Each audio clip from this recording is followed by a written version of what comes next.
You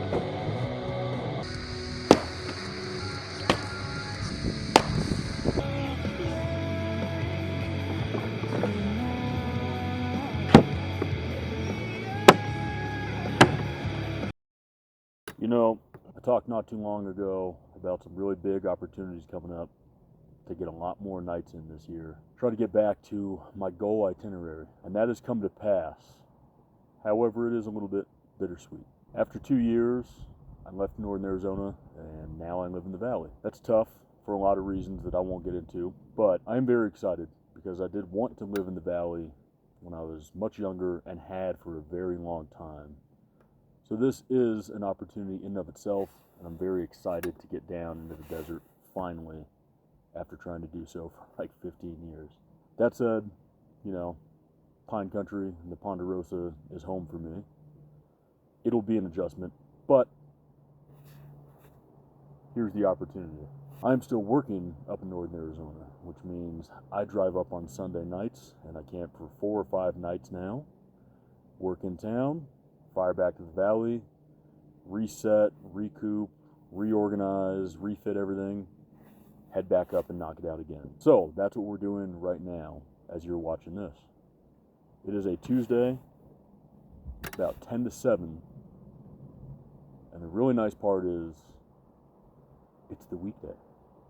There's no one out here. There's one mountain biker that took a couple loops. No dirt bikes ripping, no dogs barking, no kids screaming, no Jennies running. I don't tend to go to places where that kind of stuff is happening anyway, but nonetheless, even in the background, it can. And I'm staying in a spot that is really not very far from Forest Road. So that is a nice change of pace. Because this spot on a Saturday, especially as we start moving into late spring, early summer, would be a zoo, and that is not the case coming up here during the work week. At least not so far, knock on wood. So this is night 3 of this new venture. Not to be boastful or anything, but it goes without saying that I'm no stranger to camping, right? A 2-week trip would be easy money. What is interesting and a little bit different is that on like a long haul 2-3 week overland trip, the logistics are a little bit different, and in some ways actually kind of easier, right? You're on your own time. You're able to set up and cook sausage and eggs and potatoes and whatever else your mind can whip up, right? You could do a big bacon breakfast. You could even make pancakes, French toast. You got all the time in the world every morning, right? This is not the case. Right now I'm waking up at 5 so I can roll back into town at 6. So that's not quite as comfortable as the more traditional camping trips or the overland style stuff, but I got no complaints. Spending every night back under the stars again for 4 or 5 nights a week, right? It's also interesting because, depending on how you look at it, it either affords me the opportunity to do meal prep or it forces me to do meal prep, right? Going to work and having to be there for hours on end, it's not like I can just stab out and go and cook something whenever I feel like it or whatever. I've got a bunch of stuff to do. That's how theoretically work. Meal prepping in the woods, this is the first time I've done that, but it is kind of cool. Of all the places to go and get a bunch of Tupperware together and whip up 4 days worth of meals, standing out in the pines and doing that sure beats the hell out of standing in the kitchen and doing it, right? The other thing that's different and is really nice is actually setting up a proper base camp. And like on weekenders and stuff, anytime I'm driving the Ram, I do that anyway, right? Set up the ground tent. If I really wanted to and I thought there was going to be some spicy weather or it was going to be hit or miss, I could always throw up the Easy Up, have a nice canopy I can sit underneath, stay out of the rain, whatever may come. We'll see if that happens. But for right now, that's not the case. Even when I was running rooftop tents, 30 seconds up, 45 seconds down, it's not like it's difficult, but it is actually really nice still to have that base camp style when you are waking up early, trying to get out, get going. I've got the cot up, a couple bags with a full wardrobe.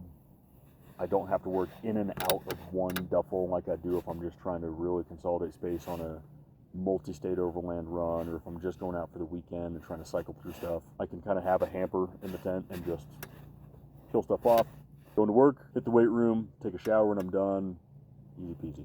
So I'm going to continue to document this little journey. I won't lie to you, it's only going to actually last for about 2 months, and then I will, at the hottest time of the year, go full time back down to the valley, really settle into the desert, and pick back up, reevaluate how things are going to work then.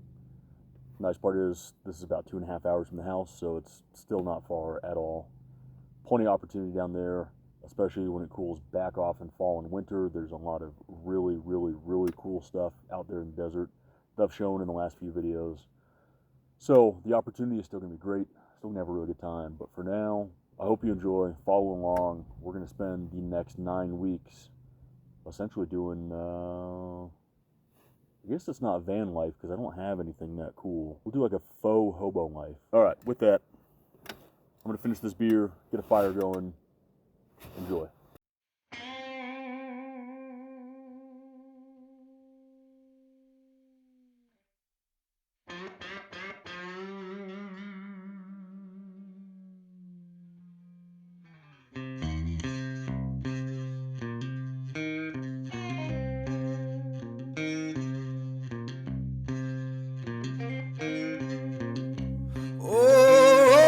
Thunder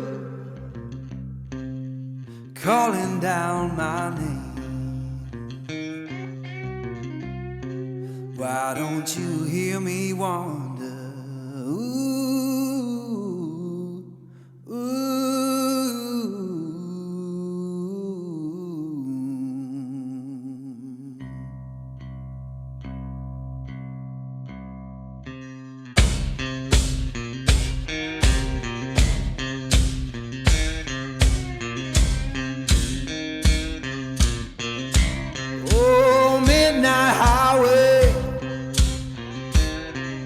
Shining just like sun. Why don't you hear me wonder? Ooh, ooh.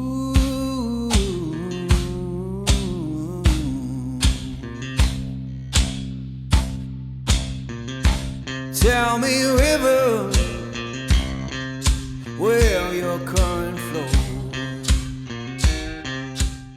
Golden City of Gold, yeah. That would make up for a lot of our short. Yeah. Well, as I feared might happen, the hobo life has come to a bit of an early conclusion. A month early, and that'll account for 18 days, I believe, that we're gonna have to take off the log. As is always the case, things don't quite work out the way you imagine them or the way they're originally laid out. So between personal responsibilities, the fact that gas is damn near $5 a gallon, and the fact that the company I came on with kept shifting the goalposts of the time commitments and the expectations of what they wanted for me to be up here, had to just knock it on the head. Now, the good news is we are still way back out in front of our itinerary, and I'm still very, very hopeful that we should be able to cross over 60 nights this year, maybe even still get into the 70s. We'll see what happens. So, it's the last weekend in May, still back up north. And I've always been a firm believer that people really, really, really overuse the word adventure when they go camping or overlanding or whatever. And I don't want to sound like a gatekeeper or anything, but it always is kind of worth a laugh when it's chock full of fifth wheels and side-by-sides, like RAV4s and passenger cars. Whatever. That aside, I do believe for there to be an adventure, you need a little bit of danger, a little bit of difficulty.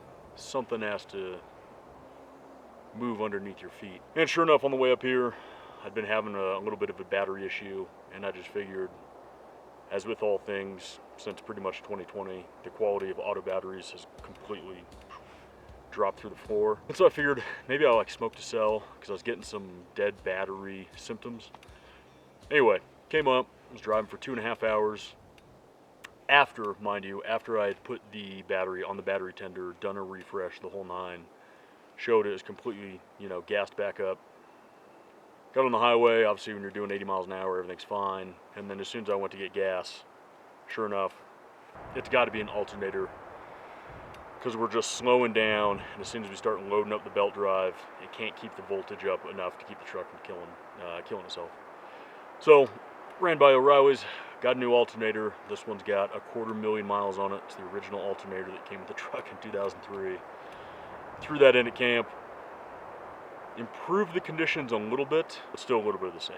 So, with that, I think it's actually an AC issue because actually, didn't occur to me to think and connect the two, but I recharged the AC and it still wasn't really blowing cold consistently, even though I could hear the compressor clutch kicking on and hear the compressor running. Now what I suspect is that either the clutch or the compressor as a whole is just seized up or gummed up enough that it's slowing the belt drive enough to keep it from turning the way it needs to when you're loaded up in drive. So the adventure will continue back at home this week.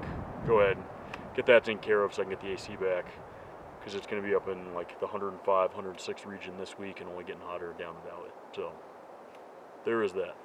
Nonetheless, work through it. You can always drop it down in first gear and getting off the gas and keep it loaded up a little bit. We'll get out of here. We'll get that taken care of. So I guess the only real question left is what to do in June now that I won't be up here camping 4 or 5 nights a week. Again, gas being what it is, I don't think there's a trip to Colorado in the cards this month when I'm just going to be there at the end of July for the Gambler, Colorado Gambler 500.